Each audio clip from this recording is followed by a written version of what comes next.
আল্লাহর দেওয়া অপরূপ সৃষ্টি কতই না সুন্দর। আল্লাহর দেওয়া প্রত্যেকটা জিনিসই অসাধারণ। আমরা যদি এটা অনেক মনোযোগ সহকারে চিন্তা করি তাহলে মনে হবে যে আসলে কথাটা কতটা সত্যি।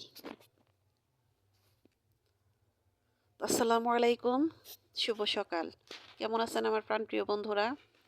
আশা করি আল্লাহর অশেষ রহমতে আপনারা যে যেখানে আছেন, যেভাবে আছেন অনেক ভালো আছেন, সুস্থ আছেন। আমিও আল্লাহর অশেষ রহমতে আপনাদের সকলের দোয়ায় আলহামদুলিল্লাহ ভালো আছি। তো কাছে দূরে দেশ ও দেশের বাহির থেকে যে আমার এই ভিডিওটা এই মুহূর্তে দেখতেছেন, আমার এই ভিডিওটার সাথে যুক্ত আছেন, তাদের সবার প্রতি রইল আমার আন্তরিক ভালোবাসা ও শুভকামনা।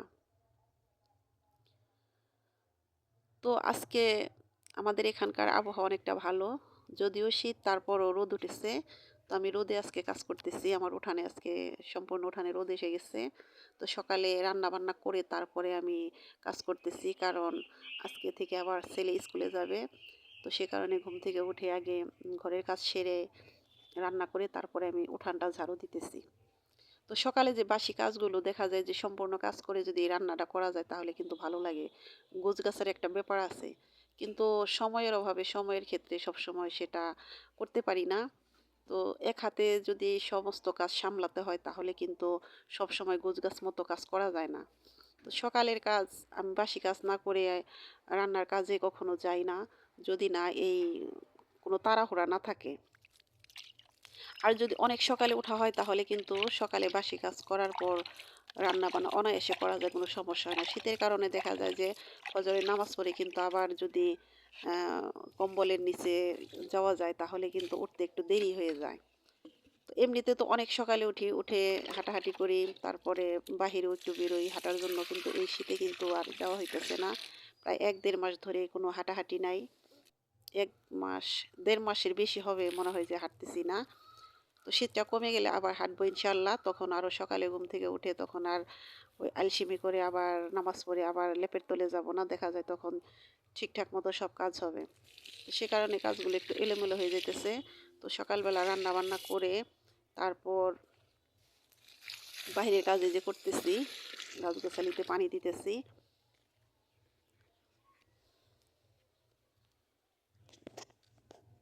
তো আমার পান গাছও কেমন যেন শূন্য শূন্য হয়ে গেছে দেখুন।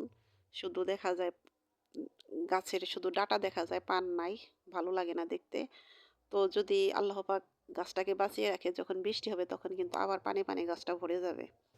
তো বন্ধুরা, আজকে হলো রবিবার, কালকে ছিল শনিবার হাটবার। তো হাটে থেকে যে বাজারগুলো এনেছিল সেগুলো আমি গুছাতে পারিনি সবগুলো, কিছু রেখে দিয়েছিলাম, সেগুলো আজকে গুছিয়ে নিতেছি। তো আমার ছেলেকে হাটে পাঠিয়েছিলাম, ও মাছ আনেনি, কখনো কিনেনি। তো এভাবে ছোট মানুষ, সে কারণে শুধু মন মতো সবজি নিয়ে এসেছে, তাও বেশি সবজি আনেনি, কয়েকটা সবজি এনেছে।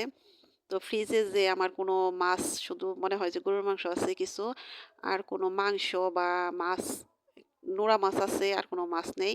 তো বলেছি ছোট মাছ পেলে ছোট মাছ আনবা, না হলে বড় মাছ নিয়ে আসবা। তো আমার ছেলে কোনো মাছই আনি নাই। সে কারণে সকালবেলা যে আজকে রান্না করেছি, কোনো মাছ কিন্তু রান্না করি নাই, সে রান্নাটা আমি আপনাদের সাথে শেয়ার করি নাই। সকালে রান্না করেছি শুধু আলু ভর্তা আর হলো সবজি রান্না করেছি, যেগুলো খেয়ে আজকে স্কুলে যাও। স্কুল থেকে এসে মুরগি আনবা, তারপরে বিকেলে রান্না করে দেবো আর কি, মুরগির মাংস। তো বন্ধুরা, হাটে থেকে যেদিন হাট করে নিয়ে আসে যে অনেক বাজারগুলো থাকে, এগুলো কিন্তু আমার যত ব্যস্ততায় থাকুক না কেন এগুলো আমি ঠিকঠাক মতো গুছিয়ে রাখি। এগুলো না গুছিয়ে রাখলে ভালো লাগে না। তো কালকে পারিনি, আজকে সকালবেলায় রান্না করে আগে এগুলো গুছাতে বসেছি। তো শীতকালীন সবজি আমি কোনোটাই ফ্রিজে রাখি না, শুধু এই ধনিয়া পাতাটা রাখবো, কারণ এটা তো টলে যায়, সে কারণে এটাই রাখবো। আর সব সবজি আমি রান্নাঘরে সুন্দর করে ঢেকে ঢেকে রেখে দিই। অন্যান্য যে সবজিগুলো ছিল সেগুলো আমি কালকেই গুছিয়ে রেখেছি। এই তো সকালবেলায় তো দেখেন একদম সাদামাটা খাবার, সবজি আর হলো আলু ভর্তা, খেতে বসে গেছি, কারণ বারান্দায় রোদ এসেছে, রোদের মধ্যে বসে বসে খাইতেছি। শীতের রোদ কিন্তু শরীরে নিতে খুব ভালো লাগে, মিষ্টি মিষ্টি লাগে। একদিকে শীত আর একদিকে রোদ, খুব ভালো লাগে।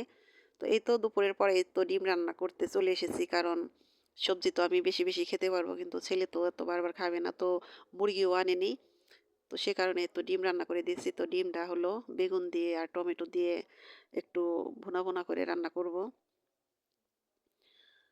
তো ডিম রান্না এটার আমি আপনাদের সাথে কি ডিটেলস বলবো। তো বন্ধুরা, জানি না কোন কোন বন্ধুরা এই মুহূর্তে আমার সাথে আমার ভিডিওটার সাথে আছেন, আমার ভিডিওটা দেখতেছেন।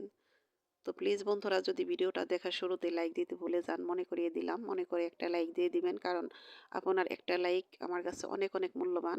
আমার এই ভিডিওটা আরও অনেকের কাছে পৌঁছতে সহায়তা করবে। আর নতুন বন্ধুদের বলতেছি, প্লিজ বন্ধুরা, শুধু ইনভাইট করে চলে যাবেন না, একটা সাবস্ক্রাইব করে দিবেন, ছোট্ট একটা কমেন্ট করে যাবেন। সে কমেন্টের সূত্র ধরে আমি আপনাদের পরিবারে চলে যাব, আপনাদের সাপোর্ট করব ইনশাল্লাহ। আমারও আমার পরিবারের জন্য আপনাদের কাছ থেকে অনেক অনেক দোয়া চেয়ে নিচ্ছি, কারণ আমি সবার জন্য অনেক দোয়া করি মন থেকে। আপনারা সবাই ভালো থাকেন, সুস্থ থাকেন, সুখে শান্তিতে বসবাস করুন, মানসিক শান্তি নিয়ে বেঁচে থাকুন। সবার মনের নেক আশা আল্লাহ পাক যেন পূরণ করে দেন। তো এই দোয়া আমার অন্তরের অন্তঃস্থল থেকে আমি সবসময় আপনাদের জন্য করি।